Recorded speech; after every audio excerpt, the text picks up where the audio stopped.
और news tutorial brand channel में एक बार आपका फिर से स्वागत है। देखिए, पिछले वीडियो में हम अलंकार के बारे में पढ़ चुके हैं। अलंकार का पहला भेद जो था आपका शब्दालंकार।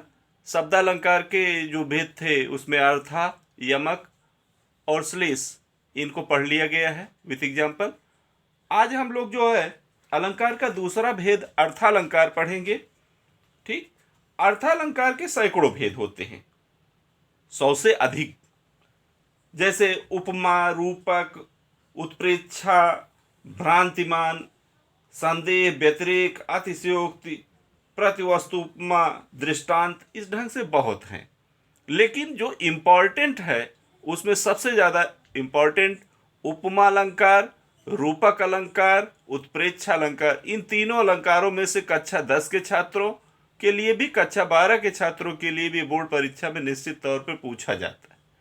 ठीक, तो ये बहुत इंपॉर्टेंट है और कंपटीशनल भी है ये। ठीक, तो हम लोग जो है आज पढ़ेंगे अर्थालंकार का भेद। अलंकार में पढ़ रहे हैं हम लोग अर्था अलंकार। अब अर्थालंकार के कई भेद हैं, लेकिन इसका हम मुख्य भेद पढ़ेंगे। सबसे पहले पढ़ेंगे उपमा अलंकार। उपमा अलंकार,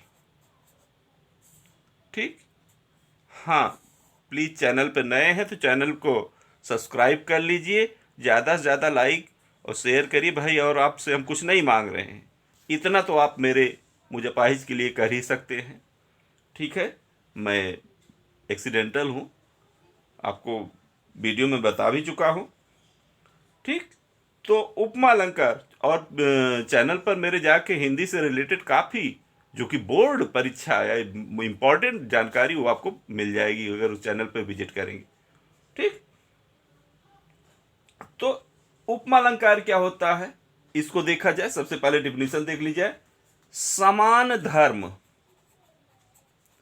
समान धर्म, स्वभाव,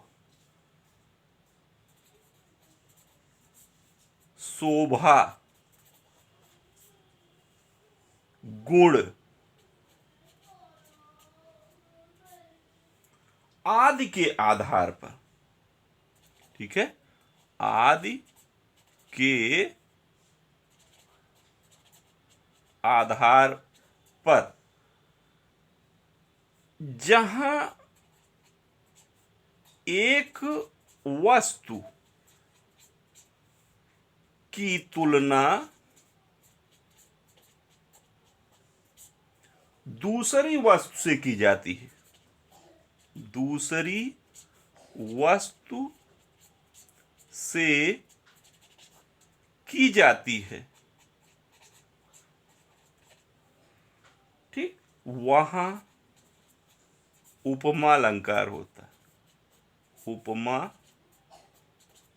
अलंकार होता है। ठीक, ये रही इसकी डिफिनीशन कि समान धर्म, स्वभाव, शोभा, गुण, ये चार बातें हैं। इसी के आधार पर एक वस्तु की तुलना दूसरी वस्तु से की जाती, वहां उपमा अलंकार होता है। ठीक, और इसमें चार चीजें आपको जान लीजिएगा। उपमा का विभेद करना हो तो चार चीजें आपको ध्यान देनी होंगी। नंबर एक उपमेय, और दूसरी जो है उपमान, ठीक, और तीसरा जो है वो होता है वाचक, और चौथा होता है समास धर्म। समास धर्म, चार चीजें होती हैं उपमा अलंकार में। उपमेय, उपमान, वाचक, समास धर्म। उपमेय क्या होता है? उपमेय जिसकी उपमा दी जाए उपमेय होता है, और उपमान जिससे उपमा की जाए। वाचक क्या होता है? जिस शब्द से उपमा प्रकट की जाए। और समास धर्म क्या होता है? जिस गुण को लेकर उपमा दी जाती है उसे समास धर्म कहते हैं। ठीक है, जैसे राम का मुख कमल के समान सुंदर है, इस टाइप। ठीक है, जैसे राम का मुख कमल के समान सुंदर है। उदाहरण ले लेते हैं। राम का मुख कमल के समान सुंदर है।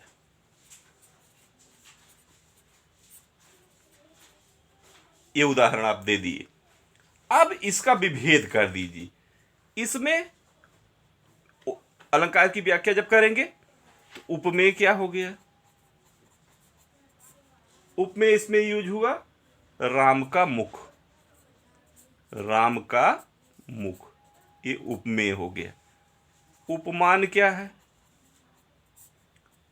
उपमेय में बताया गया था, क्या बताया गया था कि जिसकी उपमा, तो किसकी उपमा दीजिए? राम के मुख की, इसलिए उपमेय राम का मुख हो गया। और जिससे दी जाए वही उपमान होता है। तो उपमान कौन हो गया? कमल।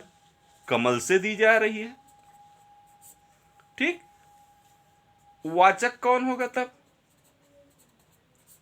वाचक अगर देना हुआ तो समान। ठीक।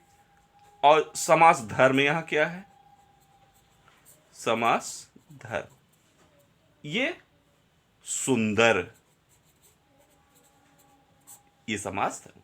इस ढंग से कभी भी अलंकार आए लिखने को तो अलंकार की परिभाषा लिखिए, उसके बाद उदाहरण दीजिए, फिर अलंकार की व्याख्या कर दीजिए, तब आप लिखिए कि हाँ इसीलिए इसमें उपमा अलंकार। और इसमें एक इम्पॉर्टेंट एग्जाम्पल आपको बता दें जो कि हाई स्कूल इंटर दोनों के छात्रों के लिए बहुत पूछा जाता है। पीपर पात सरिस मन डोला। पीपर पात सरिस मन डोला। सरिस मन डोला। ठीक। इसी प्रकार से इसमें उपमा अलंकार है। और इसको आप जो है ऐसे जैसे इसका मैंने व्याख्या किया वैसे इसकी कर डालिए कि जिसकी की जा रही हो उपमेय है, जिससे की जा रही हो उपमान हो। ठीक है ना? और जिससे हो रहा हो वाचक है। तो ये आप स्पष्ट कर ले जाएंगे। अब हम लोग जो है एक दूसरा पढ़ते हैं इंपॉर्टेंट, रूपक अलंकार। कौन सा? नंबर 2 है रूपक अलंकार। रूपक अलंकार पढ़ते हैं।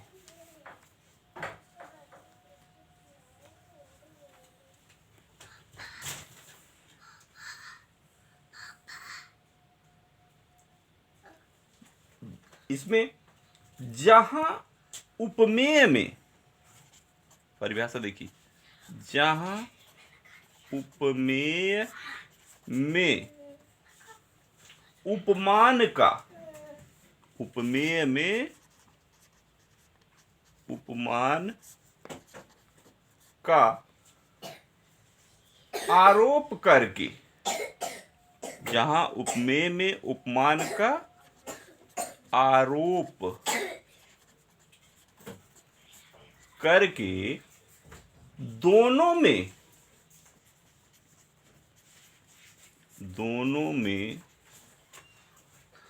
अभेद कर दिया जाए। क्या कर दिया जाए? अभेद कर दिया जाए, वहां रूपक अलंकार होता है। ठीक। तो कहने का मतलब, अगर चाहे तो इसे दूसरे ढंग से भी डिफिनीशन दे सकते हैं कि जहां उपमेय में उपमान का भेद रहित, ऐसे लिख दीजिए,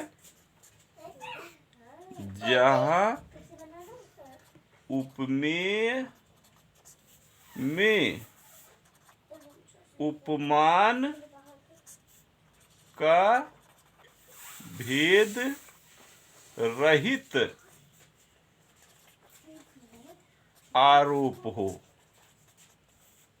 या किया जाए, आरोप हो, वहां रूपक अलंकार होता यह है। तो सबसे बढ़िया है डिफिनेशन, चाहे इसको रटी, कि जहां उपमेय में उपमान का भेद रहित आरोप हो, रूपक अलंकार। अब रूपक अलंकार की इसमें एक बात याद रखिएगा कि इसमें जो है रूपी शब्द छुपा होता है, ठीक है, रूपी शब्द छुपा रहेगा। चलिए उदाहरण देखते हैं। उदाहरण कोई भी ले लेते हैं, चरण कमल बंदो हरिराई, बहुत इंपॉर्टेंट एग्जाम्पल। चरण कमल बंदो हरि राई, ठीक है, ये एग्जाम्पल बहुत इंपॉर्टेंट। अब इसमें कमलवत रूपी चरण, देखिए रूपी शब्द आया है, तो ईश्वर के चरण या पैर कहिए, और कमल में क्या किया गया है, अभेद किया, उत्पन्न किया गया है, ठीक है, भेद रहित आरोप किया गया है। तो इसलिए यहां कौन सा अलंकार है, रूपक अलंकार, ठीक है ना। ऐसे और देना चाहें तो दे सकते हैं। चलिए एक एग्जाम्पल और दे देते हैं।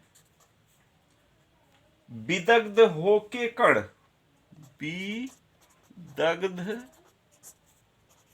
होके कण धूल राशि का, धूल राशि का तपे हुए लौह कणों, तपे हुए लौह कणों समान था। ये भी इंपॉर्टेंट एग्जांपल है, लिख सकते हैं। इसमें उपमेय व्याख्या करना चाहे लिख सकते हैं। उपमेय कौन है, धूल कण, धूल के कण तपे हुए भाई, धूल कण। उपमान कौन है, उपमान इसमें लौह कण, लौह कण। साधारण धर्म,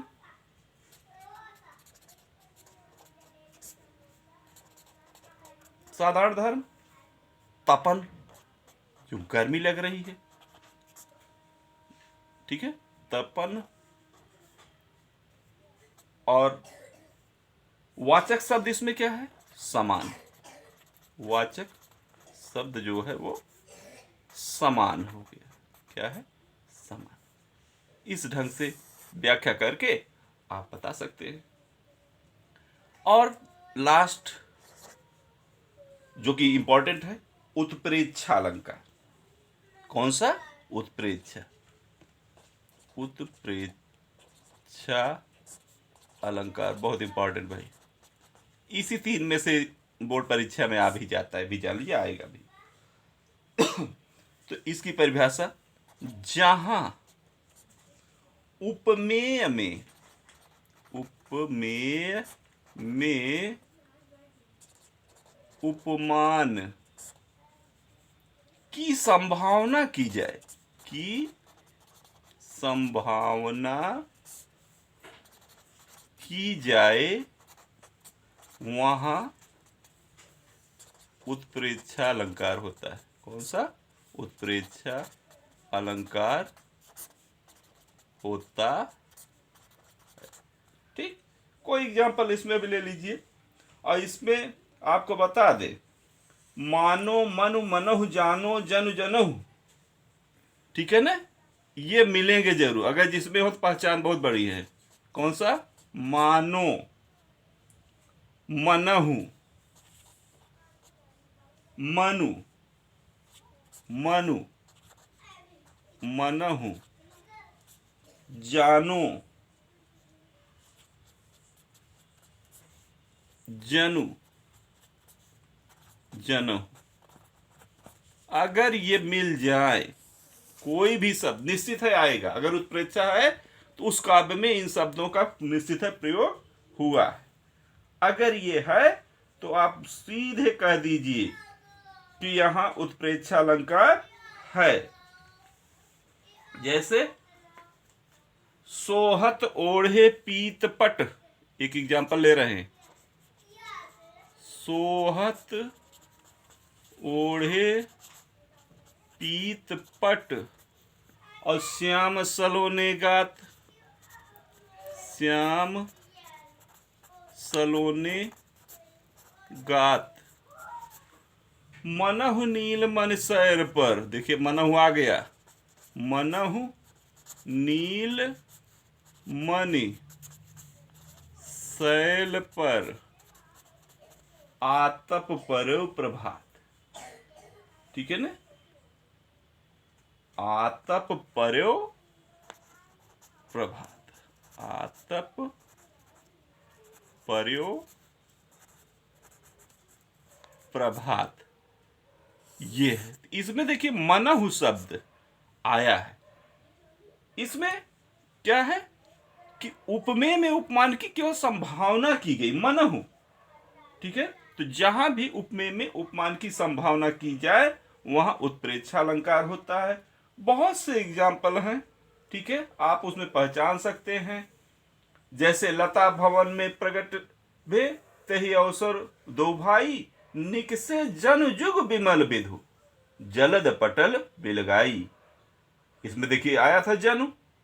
कोई भी एग्जाम्पल लेंगे सब ऐसे हैं। ठीक तो प्लीज चैनल पर अगर आप नए हैं तो फिर से कह दें सब्सक्राइब करिए, पुराने हैं तो ज़्यादा से ज़्यादा लाइक करिए, शेयर करिए, कमेंट करिए। भाई कोई प्रॉब्लम हो तो पूछिए। मैं दावे के साथ कह रहा हूँ इन 3 अलंकारों में से एक अलंकार निश्चित है कि बोर्ड परीक्षा में आएगा, और इन्हीं इतने को ही रट जाइए, इतने एग्जाम्पल से भी आपका काम बन जाए। धन्यवाद। चैनल पे फिर से मैं कर रहा हूँ, सपोर्ट करिए। धन्यवाद।